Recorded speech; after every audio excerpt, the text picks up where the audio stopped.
Welcome to the Wandering Creatives podcast. I'm your host, Allie, and joining me today is Amanda Duncan. Amanda is a maker and owner of the Selkie. Yep. Got to make sure I say it right. And the Selkie is an unconventional gift shop located in historic downtown Wilson that celebrates North Carolina creatives. Thanks so much for joining me today. I'm excited to be here. This is the first time that I'm recording in person in over a year, so I'm excited. For listeners, we are sitting in Amanda's shop in downtown Wilson, the Selkie, surrounded by all of the beautiful crafts and items made from local artists, and it's awesome to be sitting here in person and chatting about opening up a small business. Absolutely. I've got one special creative in this gift shop for sure. Allie. Whatever. We're here to talk about you today.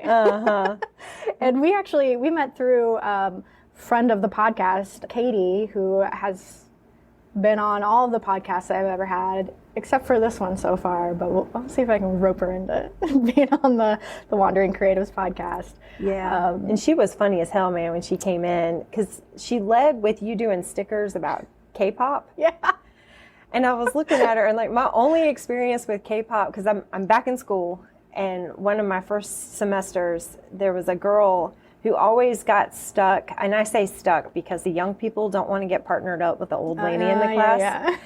And she was really nice to me. And then one day we were sitting out before class started, and she was really getting into something. And I looked at her and I was like, what the hell are you listening to on your phone?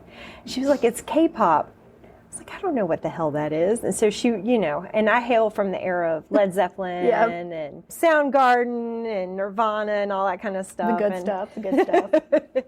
And so that was my first experience with K-pop. So when Katie came in, she's like, she makes K-pop stickers. I was like, I don't know how to say no. Maybe not right for the store. Yeah, I don't know if that's going to work in Wilson. It doesn't. Not yet. Not yet. We'll recruit the K-pop fans here one day. I'm finding them slowly but surely. There are some here.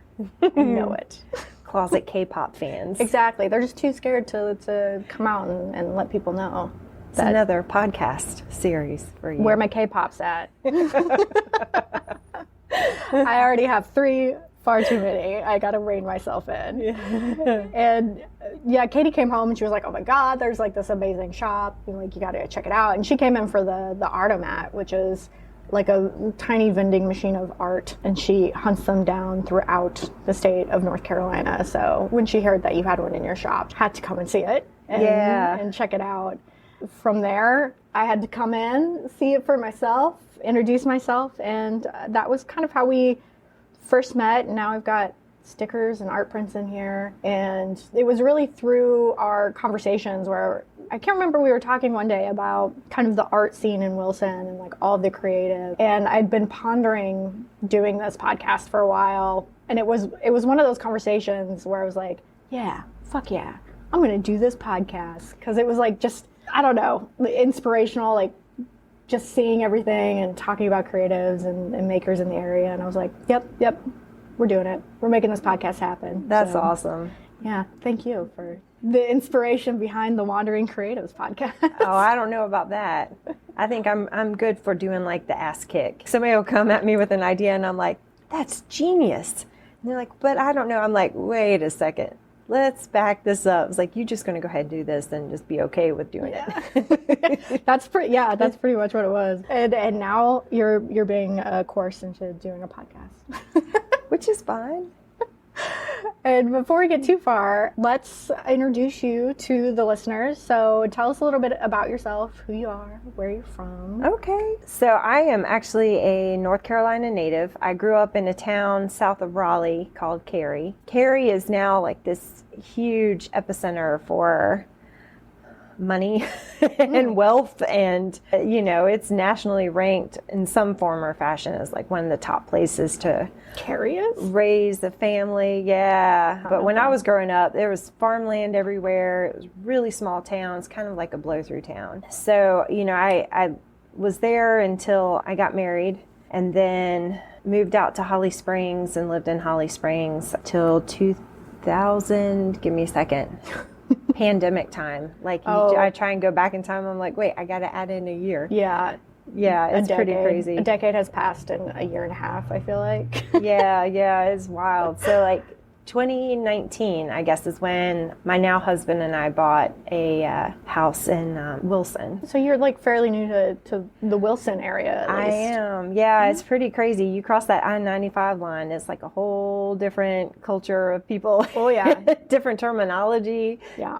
Different ways of saying things. Pretty rural over this way, yeah. I would say. It's pretty wild, but I guess as far as business goes, I kind of have an interesting background as far as getting into business and entrepreneurship. My first marriage was unfortunately very abusive, and so I didn't work. I was at home, stayed at home with the kids. So I really didn't have any work experience. And when I finally got out of that relationship, I couldn't get hired. Like it was a really, I don't know, anybody coming out of a situation like that, female coming out of a situation like that, where you're kind of limited from being able to work or go out into the world, when you finally get out and you're excited about finding yourself again and being healthy and mentally well and all of that kind of stuff, you just naturally assume that everybody's going to be behind you, like cheerleading you, and you're like, yeah, go for it. But the reality of the situation is you go and apply to big box companies and places that you think you'd be a shoo-in to get employment, even third shift, and nobody will touch you with a 10-foot pole. Wow. And that's hard. I mean, it's like getting a kick in the teeth when you're already down. So that's what kind of spawned my jewelry business. And I actually spent a good 8 years doing product development before I launched it in 2018. It's funny, like I had been planning to get out of my marriage for a while. It took years for me to get the courage, and part of that was working on developing something that I enjoyed making, being able to sell a little bit on the side just to feel like I was giving back to the world in some kind of way. And so I finally got to a point where I was really ready to launch it. And so I launched my jewelry business in 2018. Wow. So that's kind of the beginning, and it was out of necessity. Yeah. 8 years, though, of kind of like planning and honing, getting everything together. That's a long time. It is. It's a long time. And it's funny because I think a lot of people don't realize when you walk into a store like mine and you see like the end result of something, you're coming in to purchase a product. More often than not, there is years and years of product development that has gone into making something. And so I try and keep encouraging new businesses, just because it is all trial and error. It is. And it will take years to get yourself kind of on that path to where you know who you are, you know how you want to present your business and the direction you want to go. So I don't ever want anybody to get discouraged, but it can. It can take a long time to get yourself into a good spot. You do a lot of like leather work, right, with your jewelry? I do, yeah. So I actually just purchased a new laser not too long ago. So I use it's an epilogue laser. So the higher end of lasers, they're not a Glowforge. Sorry to all my Glowforge people out there. So I take like undyed leather hides. I do all of my work in a CAD program, and I do all of my bracelet and earring designs in the CAD program. And the laser cuts them out for me, and then I go back and hand dye or paint them and assemble them. So it's kind of this cool fusion of technology and traditional craft. Handmade and robot. Yeah, and it's cool. So, and a lot of that too is I feel really fortunate that I'm at this kind of sweet spot with the jewelry business, because I can make my work accessible. Like if I was doing all of this leather work by hand, it would be ridiculous. I'd be a high-end jewelry person, which is not what I want. Like I want to be accessible to a large demographic people. Yeah, but I love it. And I wholesale across the U.S. at this point. So you fancy. I don't know about that. It gets kind of wild and woolly up in here sometimes. Like 10 wholesale orders come through. I'm like, shit. You're like, oh no. Damn it. You're like, I hope you're ready. I hope you're ready, robot. We're going in hard.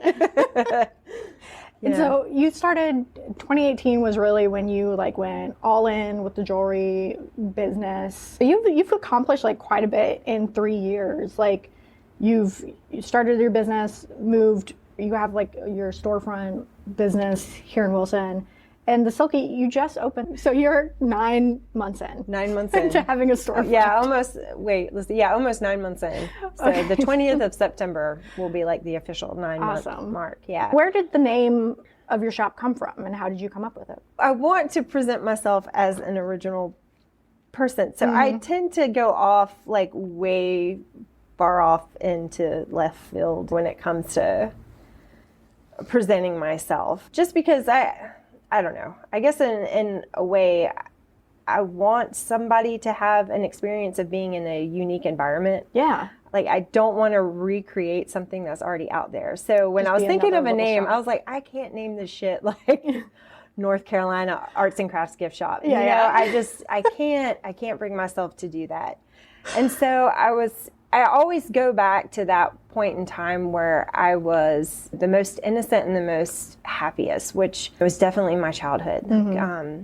In all honesty, like, we were poor as shit, but I had no idea that we were. I have this father who is this genius of sorts. You can fix anything. And I have this mother who was always very art-centric. So my whole world was creating things and experiencing the world and my environment and interpreting it and reinterpreting it. And so I have this wonderful childhood, and I wanted to kind of go back to that in a way.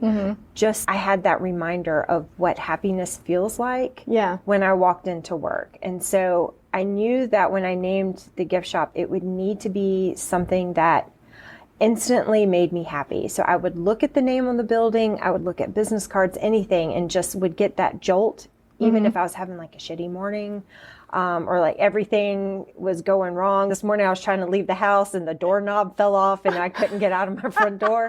You know, like stuff like that. Like, I want to be happy, you know, like I want to walk into work and be happy. Yeah. We've got a lot of Scottish heritage. You know, I'm a Duncan, and I was always very obsessed with kind of Scottish folklore and mysticism and all that kind of stuff growing up. And I remember reading this book when I was, gosh, how old was I? Maybe like 8 or 9. And I remember it feeling very risque because I went over to the young adult section in the library. You know, stepped up. I stepped outside of what I was allowed to be reading. And it was a book called C-Word by Susan Cooper. Oh my God, that's one of my favorite books. Get out! Oh, no, I love Susan Cooper to begin with. Dude, she's awesome. But C-Word, with Westerly Gallery. That's why I named it that in Cali. Oh my God. Yes. Yep, I'm right there with you. Nobody has ever read that book except me. I am so happy to meet somebody who's read that book. I'm going to let you in on a little secret. About 3 or 4 years ago, I repurchased that book and all of the Dark Rising series from Susan Cooper because I have such fond memories of reading them as a child. I was like, I'm going to reread them as an adult and have them because I love them so much. Dude, that is so crazy. I will buy copies and keep copies, and I know this sounds really weird, but like, I'll leave them random place. Like, people need to read this book. That's amazing. Yes. Oh my God. I'm so on board with all this. That is too fun. Yeah, because she's a Selkie. Callie, the main character in that book, is a Selkie. And so I was just like, oh my God, I'm so obsessed with this. And that's how I kind of got into Selkie folklore. Gallery. This makes me so happy. The universe has aligned. It's seriously, like, I have never, likewise, like, I've never met anyone who has, known who Susan Cooper was. And of course, has never read any of her books. Well, and she's kind of in the same vein of like Ursula K. Le Guin, you know, and all that kind of stuff. So it's just, I don't know, that to me is just the end all be all of what a favorite book should be. Even though I'm 41, you know, I still love that book. But yeah, but definitely that's kind of like what sparked my interest in Scottish folklore. And I did all like the Scottish dancing and competitive Highland dancing and went to Highland games and all that kind of stuff. And that section of my childhood was just it was so much fun. And so that's why I named it that. And it's weird. And I like people trying to figure out like what my logo is. Is it a fish? I love your logo. And so it just, I don't know. And it's a neat way to engage with people. For one, it's like exposure to something that people in Wilson probably don't know anything about for the most part. But it's a cool talking point. And like I said, and it's purely selfish. I did it for me so that I wouldn't ever walk into work like angry. Like also, it's your shop. Like it should be your happy place. And like the colors you went through, like the colors you use in the shop too. So when I first came to your shop, oh Lord, blue is my favorite color. Like blue is me. Yeah. So I was immediately like, dope, blue building, I'm in. And then with the name, the artwork, and then you step inside and it's various shades of blue, and it's just like a really chill, like calming kind of atmosphere. And like right now you have this amazing kind of like exhibit in the middle that works, is also like a little mystical in a way.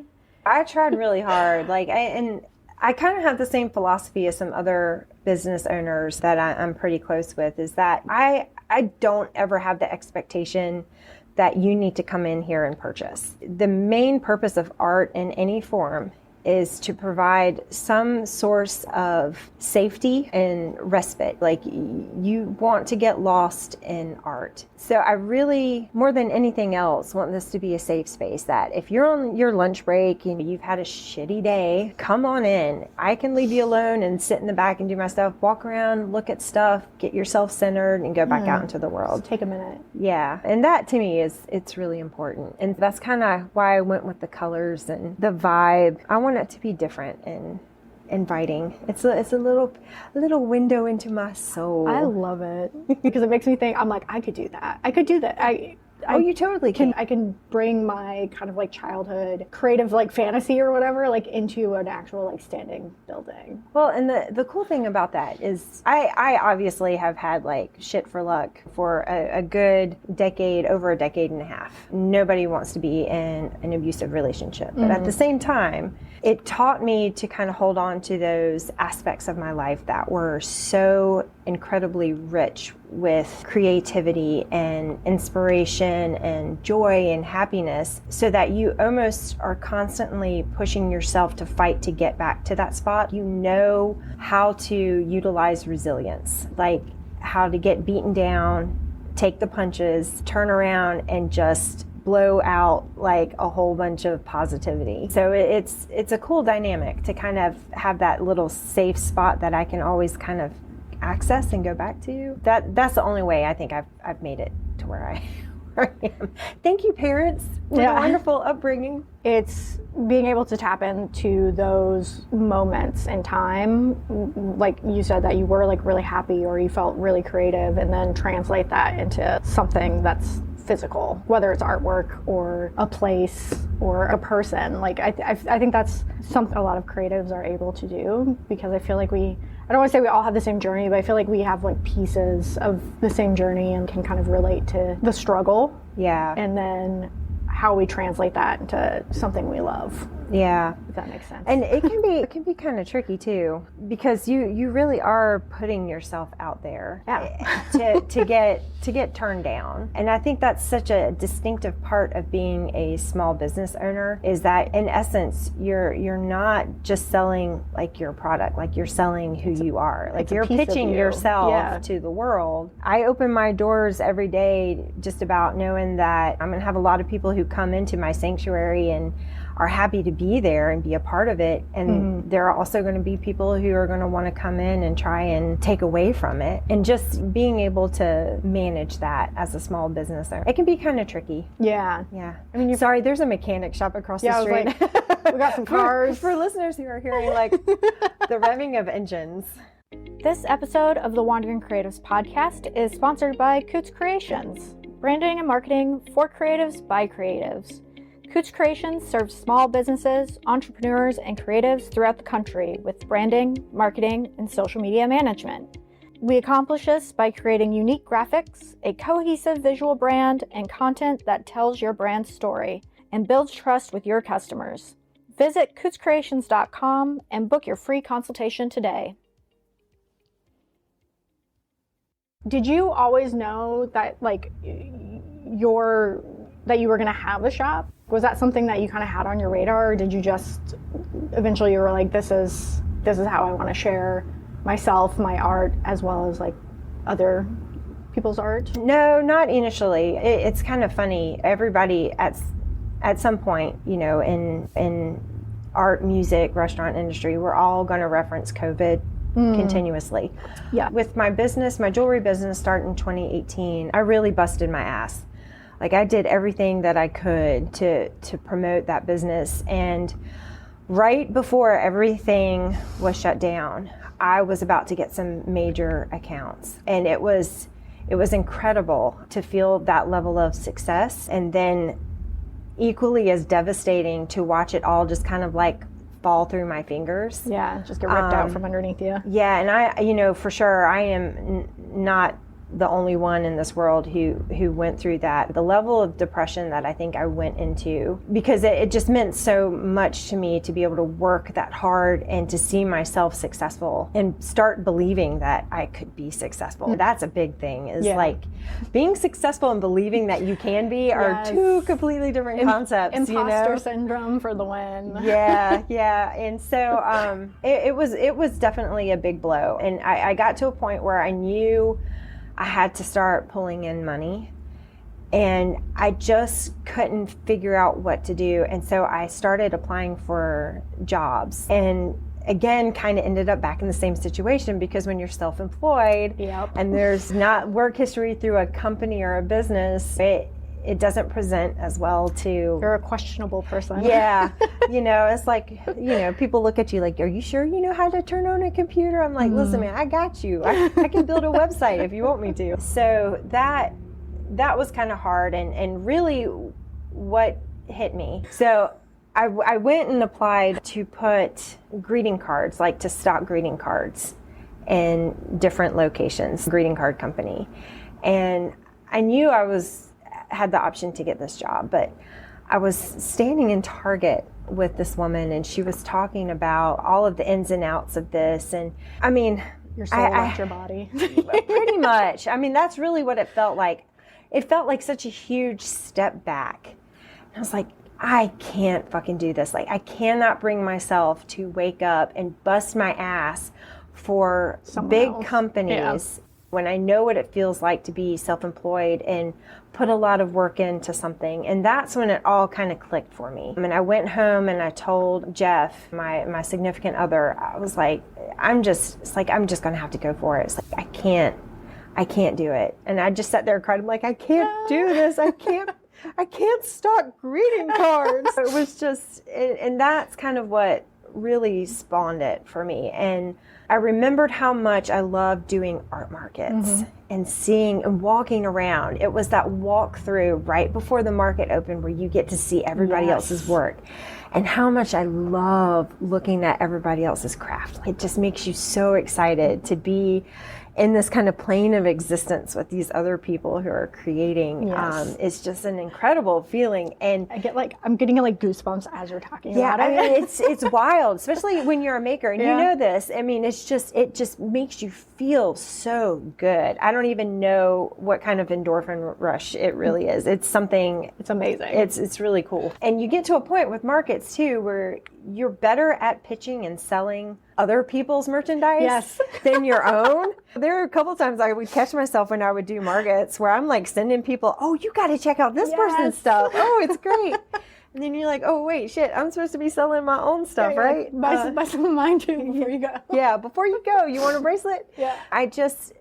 That's when it really kind of clicked that maybe this is an avenue I needed to go down. The more I thought about it, the more I realized where, as a sole proprietor, as a business owner, I made a mistake. And COVID is what taught me this mistake, is that you have to not really align yourself, but you have to create a community that is interactive and engaging with your business, that is other business owners. And I was so hyper-focused on making my business successful that I wasn't extending my arm out to other businesses and creating this network, kind of like a safety network. And so that's kind of when it hit me that if I'm going to do this again, I'm going to do it in a way that I've incorporated so much more than myself and life lessons from COVID, right? Yeah. And so now I have these amazing partnerships with all of these vendors. Quail Ridge Bookstores now out of Raleigh, which is this awesome, like, independent bookstore that's been around since I think the 1980s. They're letting me have like a book section, which, you know, as you know, I love reading. So it's an incredible thing. And then working with Clark and Artomats, all of that kind of stuff is just, I don't know. It makes your business so much more sound and secure when you have those really wonderful relationships with other businesses instead of being so hyper-focused on making your business successful. Community is huge. I mean, for business, like the maker community is like one of the best ones in my opinion. Like it's, although I do have to say, shout out to my other podcasters, because the podcast community I think is actually like pretty similar to the maker community, because we are creatives and makers in a different way, making art with our voices, I guess, rather than like actual products. But that, like you were saying, having that community around you makes a huge difference and can do wonders for like how supported you are, maybe is a better way to say that. Yeah, totally. Yeah. So you kind of mentioned one of the initial things that was maybe an oopsie, which was not building a community around with other business makers. What are some of the other challenges that you've experienced as a small business owner? Honestly, and like, I hate putting this out there. Amanda's going to rock the boat here on Allie's podcast. Honestly, one of the biggest challenges is being a woman. And those are facts. Well, yeah, and it's like it didn't really dawn on me how much that impacts your ability to get off the ground until I started the process of opening up my own brick and mortar. And I know for a fact that I am incredibly fortunate to have the support and the connections and the ability to network and find people the way that I did. Had those relationships not been in place, this would not have been a reality for sure. Like, this would not have happened at all. I think a lot of, and I guess I should explain, my wonderful husband is the executive director of the Vala Simpson Whirligig Park. Shout out. Oh shit. It's right across the street. Yeah. It's amazing. Yeah, it's awesome. And he's also the City of Wilson's Arts and Innovation Coordinator. So he's very well connected in the city, very well respected. He's amazing at what he does. One of the most talented people I've ever met in the art world, and definitely somebody I consider a mentor. Like, I look to him for advice and things like that. But the downside of having this incredible partner is that a lot of people have attributed my success, but of course, to him. How could you have done it? How could I have done this by myself? I've had people, even individuals who work for the city, think, you know, it must be nice to have the inside scoop to things. And I'm like, inside scoop to what? What are you talking about? Whether or not the whirligigs are working? That kind of stuff. And I've actually had somebody say how lucky I am to have Jeff help me with all of this. And it's a little infuriating because you couldn't have done it on your own. Well, There's no possible way. Yeah, and it totally dumbs you down to the point that it messes with your head a little bit. Oh, 100%. Because I'm sitting here thinking, I'm like, have I relied on Jeff for too much? And I'm like, wait a second.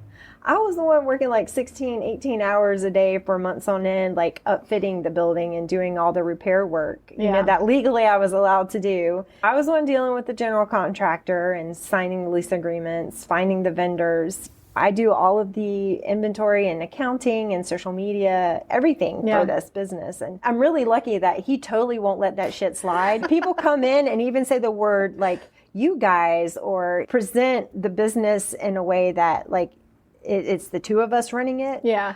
He will very, very quickly shut that shit down. He's like, I have nothing to do with this.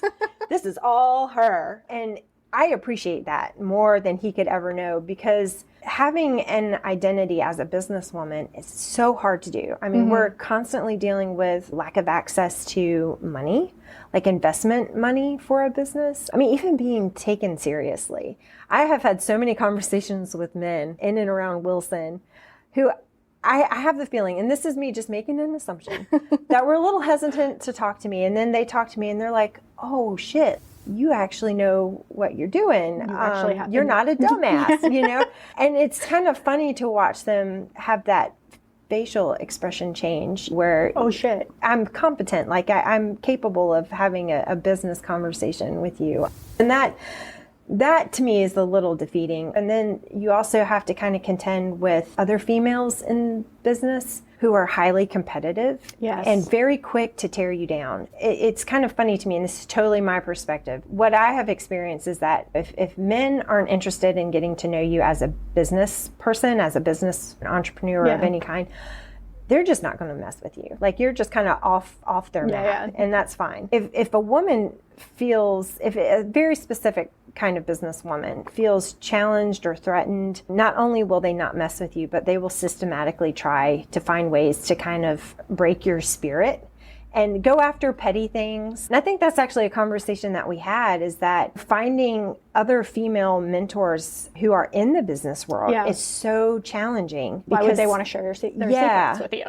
Why am I going to give you like information? And for me, like the perspective on that is, shit, if I got some stuff figured out, like I'm going to tell you, because we need more female owned businesses for sure. So I'm going to lay out everything I know. You take what you want. I will. I'm like, yes, Amanda, yes.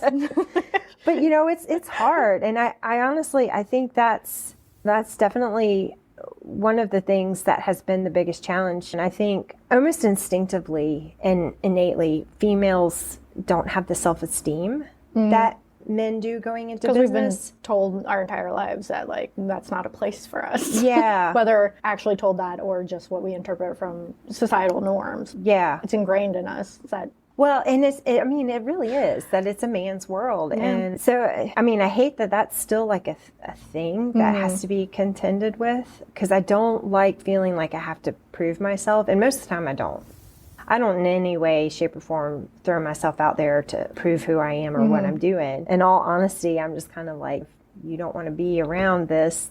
Bye. Yeah. Let me show you where the door's at. See yourself out. Yeah, but I'm hoping that will improve. The cool thing about Wilson for sure is that the female-owned businesses, particularly the female-driven businesses that are art-based in Wilson, are very collaborative and very, very supportive of each other.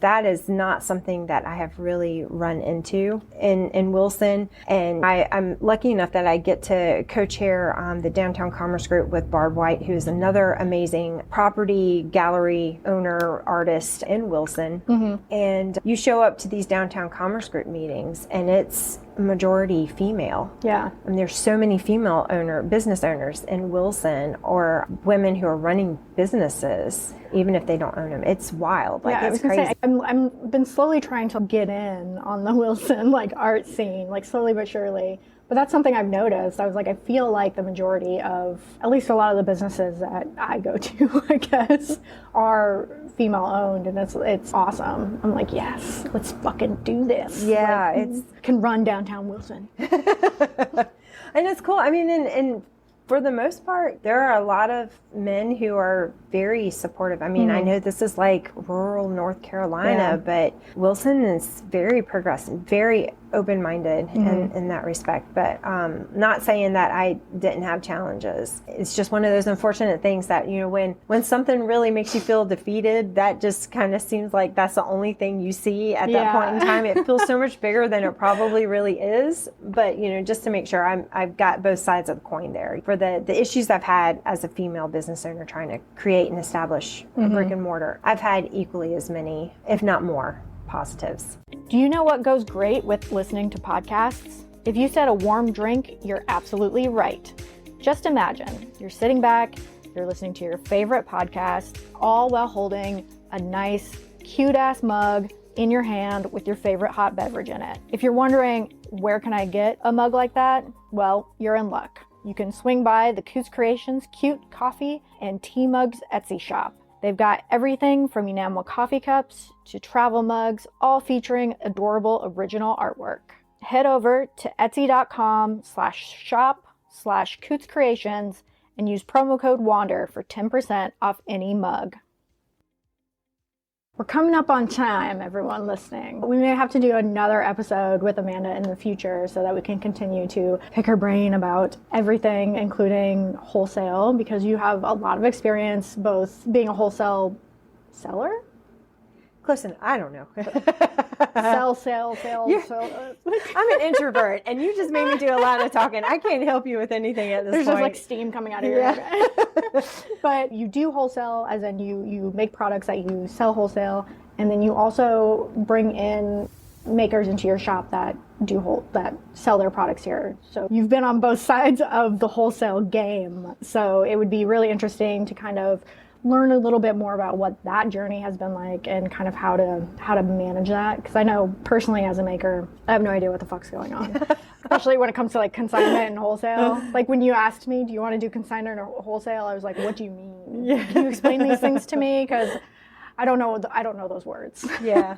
So we'll have to do another episode with you in the future. But before we kind of like start wrapping stuff up, I would really love to get maybe 1 or 2 pieces of advice that you would give other makers or creatives that are aiming to open up their own stores, like having brick and mortar stores. Yeah, find a good mentor. It blew my mind, the intricacies of opening up a brick and mortar.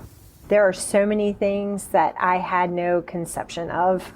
I mean, simple things like having to get like my fire hydrant, not hydrants, what are the things called? Extinguishers. There we go. I got the word out. I mean, just like small little things like that. So finding a good mentor who has a lot of experience and is willing to share their experience with owning a brick and mortar store is priceless, especially somebody who has gone at this for 15, 20 years and they really know what they're doing.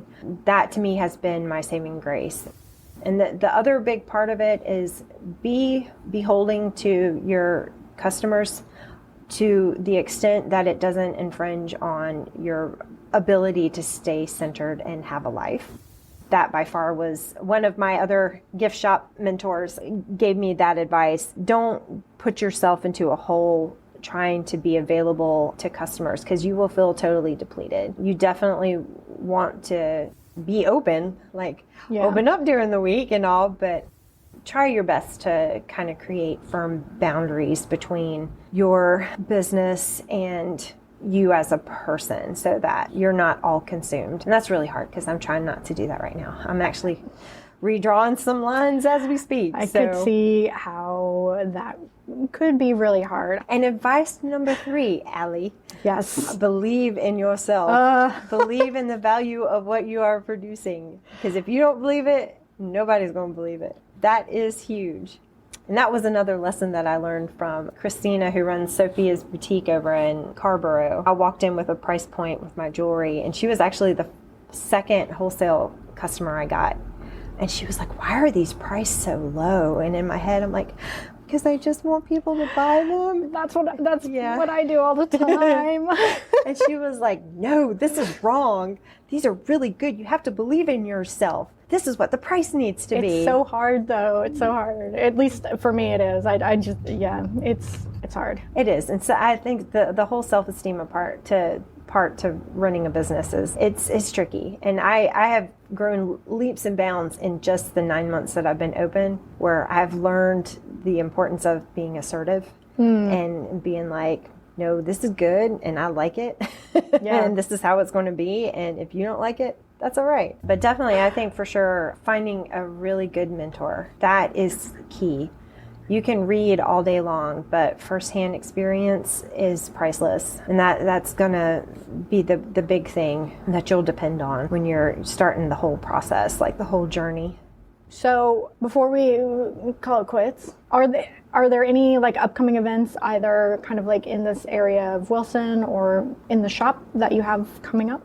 Yes, actually. So I don't have any artist demonstrations happening specifically in my store just yet, just because COVID has kind of made that a little tricky as far as people wanting to interact with something like that. But Wilson does have some really cool things coming online. First thing, The art spins are quarterly. And I don't have the date for the next one, which will be in November. I'm not sure when, November or the beginning of December.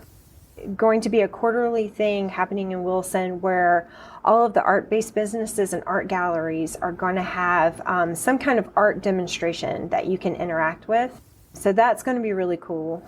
And October 30th will be the launching of the 7th edition of the Eyes on Main Street Photo Festival. So that's going to happen on the 30th. And it really turns downtown Wilson into a walkable outdoor photo gallery. It's an incredible mission of this nonprofit to kind of get photographers from other countries into Wilson for a cultural experience. Those will be up on windows and buildings through May. I want to say I've got that right. I should know because I'm like on the board of directors, but yeah. Come on now. And then November, beginning of November, the 6th and 7th is the Whirligig Festival. So yeah, that's kind of what's on the line. And then we have our electric laser light fantasy show that's going to happen in the park the first 2 weekends in December. Oh, shit. And that's awesome. And that's COVID friendly. You pull up in your car. It's this really awesome laser show that's synced up to Christmas music that you can listen to in your car. And it's great. It's $20 a car, I think. Don't hold me to that. I'll get in trouble. So there's that. Christmas parade is December 4th. If you go to explorewilson.com, all of the events will be listed. So where can folks find you on social media and stuff? So the Selkie NC is Instagram and Facebook handle. Website is currently under construction. It should be up hopefully soon. By the time this podcast airs, that's my goal, right? There you go.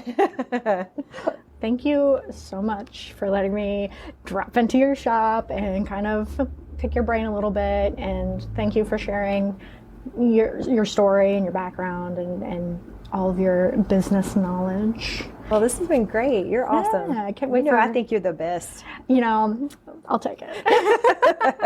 It also means I can course you into another episode. Absolutely. We'll get down to the nitty gritty. Wholesale and consignment, baby. Yes, we must. And as Amanda mentioned, you can find the Selkie on Instagram.